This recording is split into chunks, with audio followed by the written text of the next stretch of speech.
বন্ধুত্ব বাড়ায়, সহমর্মিতা বাড়ায়, সবচেয়ে যে গুরুত্বপূর্ণ জিনিসটা বাড়ায়, sports create the leadership quality which is the most powerful weapon to face the society as well as the whole country.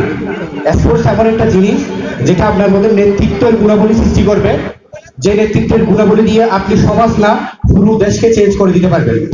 নামপুরা Mirpara কর্তৃক আয়োজিত ব্যাডমিন্টন টুর্নামেন্ট 2024-2025 এর ফাইনাল খেলা অনুষ্ঠিত হয়েছে। শুক্রবার 24 জানুয়ারি রাত 8টায় মিরপাড়া মাঠে উক্ত খেলা অনুষ্ঠিত হয়। এতে চাম্বলকে হারিয়ে জয়লাভ করে বোয়ালখালী। নামপুরা মিরপাড়া সমাজ কল্যাণ পরিষদের সভাপতি নুরুল করিমের সভাপতিত্বে এতে প্রধান অতিথি হিসেবে উপস্থিত ছিলেন বাঁশখালী বুট মালিক সমিতির সভাপতি আব্দুল শুকুর কোম্পানি। উক্ত খেলায় উদ্বোধক হিসেবে উপস্থিত ছিলেন বাঁশখালী উপজেলা যুব দলের সাবেক যুগ্ম আহ্বায়ক জুনাইদ শিকদার। এ সময় অন্যান্যদের মধ্যে উপস্থিত ছিলেন মীর হামিদ শিকদার, শামীমুল্লাহ আদিল, নুরুল কাদের, ইকবাল হোসেন শাহিন, ইলিয়াস কোম্পানি, নেসার সরকার, আহমেদ সফা, বাবু শ্যাম চৌধুরী প্রমুখ।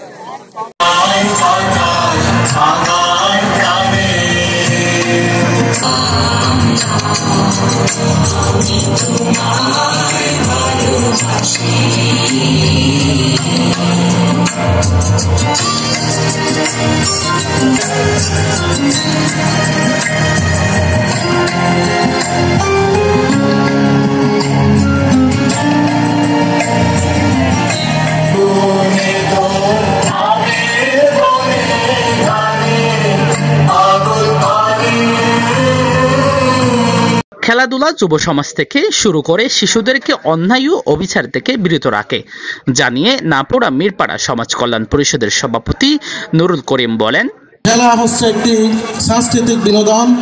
এই খেলার মধ্যেই অধপতিত যুব সমাজ থেকে শুরু করে শিশু কিশোরদেরকে অন্যায় এবং অশ্লীলতা থেকে বিরত রেখে একটি সুন্দর এবং সাংস্কৃতিক বিনোদন উপহার দিয়ে থাকে। বিগত স্বৈরাচারী হাসিনা সরকারের আমলে যুব সমাজ চায়ের দোকানে বসে আড্ডা দিত এবং মদ জুয়ার মুক্ত ছিল।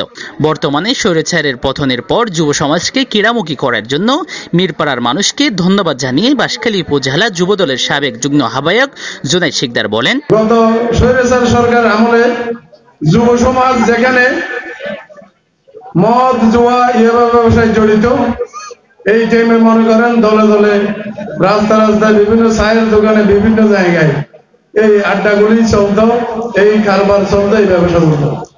সেখান থেকে যুব সমাজকে ভালোর দিকে কল্যাণের পথে আনার জন্য আপনারা যে এইরকম একটা গ্রামে সুন্দর আয়োজন করছেন, এই জন্য মিরপাড়াবাসীকে আমি ধন্যবাদ জানাচ্ছি। আমরা যেখানে আন্তর্জাতিক মানের ক্যামেরা ব্যবহার হয় ওখানেও পর্যন্ত কিন্তু সিদ্ধান্তের মধ্যে একটু দ্বিধাদ্বন্দ্ব থেকে যায়।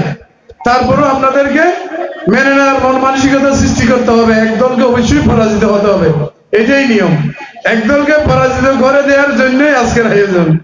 এদিকে সমাজসেবায় অবদান রাখার স্বীকৃতি স্বরূপ টুর্নামেন্ট পরিচালনা কমিটির পক্ষ থেকে বাঁশখালী উপজেলা যুবদলের সাবেক যুগ্ম আহ্বায়ক জুনাইদ শিকদার ও সাহসিক সাংবাদিকতায় অবদানের স্বীকৃতি স্বরূপ 21 পত্রিকা ও দৈনিক সময়ের আলো, বাঁশখালী প্রতিনিধি এবং বাঁশখালী প্রেস ক্লাবের প্রচার ও প্রকাশনা সম্পাদক মোহাম্মদ বেলাল উদ্দিনকে সম্মাননা ক্রেস্ট প্রদান করা হয়। এছাড়াও 21 ফাউন্ডেশনের প্রতিষ্ঠাতা শামীমুল্লাহ আদিলকে সমাজসেবায় অবদানের জন্য সম্মাননা ক্রেস্ট প্রদান করা হয়। দুই পক্ষকে বলছে, মানে যেহেতু আজকে মানে বহুত কষ্ট করে ফাইনাল খেলা আসছে, দুই পক্ষে আছে বোয়ালখালী আর চাম্বল, এবং আমরা ওদের সাথে ওদের মাধ্যমে সুন্দরভাবে একটা বিনোদন আশা করব। আমি দর্শককে একটু জানাবো যাতে হয়েছে না হয়। এখন আমি ওদেরকে একটা জিনিস কথা বলবো, এখানে ছাত্র আছেন, সবাইকে দৃষ্টি আকর্ষণ করবো, বিনোদনের বিষয় নিয়ে পড়াশোনার যাতে ক্ষতি না হয় এটা দৃষ্টি রাখতে হবে। সুস্থ থাকবেন, আল্লাহ হাফেজ।